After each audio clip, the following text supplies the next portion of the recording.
Andy Ruiz targets a trilogy against Anthony Joshua. Okay. And he says he's ready for the return and he's got a long list of names in his sights. In an interview with Covers.com, Ruiz revealed that his top priority is settling unfinished business with Anthony Joshua first. Their rivalry is tied at 1-1. Okay. That's something that I would love to do. There's bad blood we left behind, especially me losing in Saudi Arabia. I want my revenge. We made history together and we're going to make it happen again. It's kind of disrespectful fighting older, smaller guys. I also want to fight against Ngannou, Usyk, Fury, and Wilder.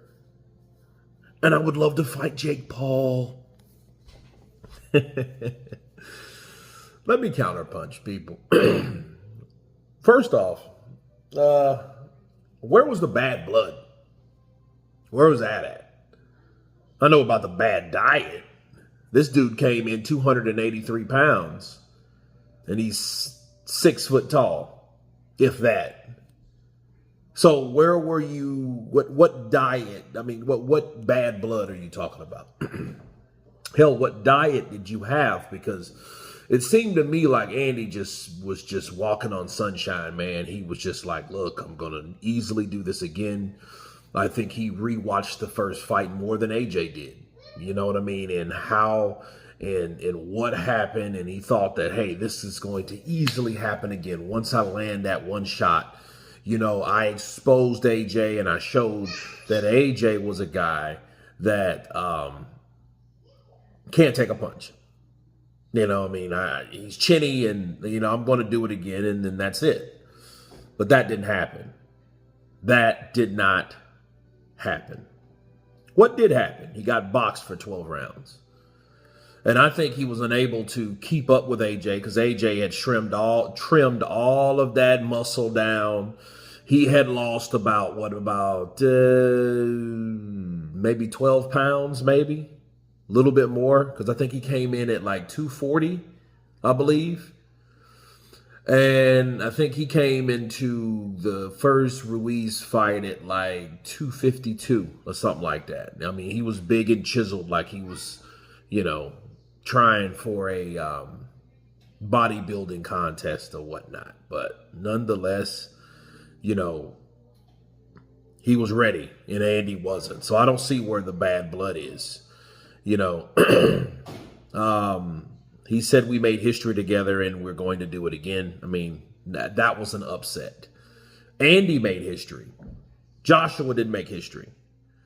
The only thing that probably made history was how fast Madison Square Garden was sold out. But again, that wasn't Andy. That was Anthony Joshua and Jarrell Miller. They made history. You know, Andy made history by becoming the first heavyweight champion ever, right? So, yeah, he became the first Mexican heavyweight champion, or from the first guy that from Mexican descent, right? Because he's from California. But, you know, him wanting to fight Anthony Joshua, I mean, I have no problem with it. I mean, I would be happy for Andy because if Andy knows anything, he knows the difference between fighting Luis Ortiz, Jarrell Miller, and Anthony Joshua. And there's no comparison between any of those. You see what I mean? Like, Andy talking about fighting AJ, he knows what made him. He knows that was his career. That was his big break. That was his one-hit wonder, basically. And in boxing, you know, he did beat AJ, and because of that, he got another fight. But he hasn't been the same since, and that was in 2019. That was before the second decade in this millennium. You know what I mean? Or before the third, should I say. But nonetheless, though, I don't really, like, Andy, I wonder what's going on with him. Like, he has not fought none this year.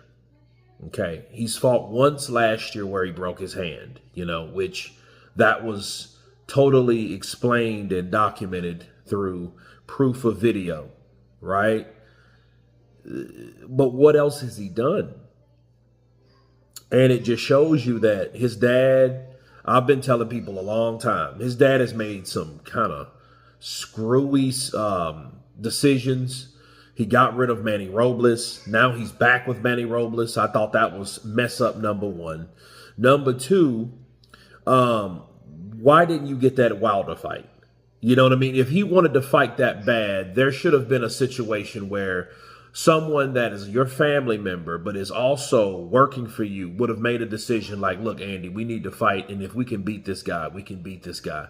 And based on how Deontay Wilder looked in the Joseph Parker fight, that might have been a winnable fight for Andy Ruiz, because we don't know.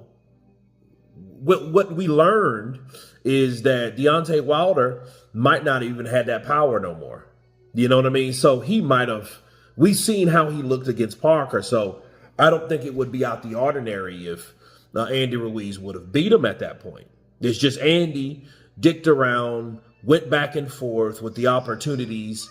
But it also revealed how Deontay Wilder and his team were really unprofessional. And I think they were arrogant as well. So, but nonetheless, are you dealing with the unprofessionalism of Andy Ruiz's dad, or are you dealing with the arrogance, which is also unprofessionalism with Wilder? But that fight didn't happen, and he hasn't had a fight since the Jarrell Miller fight.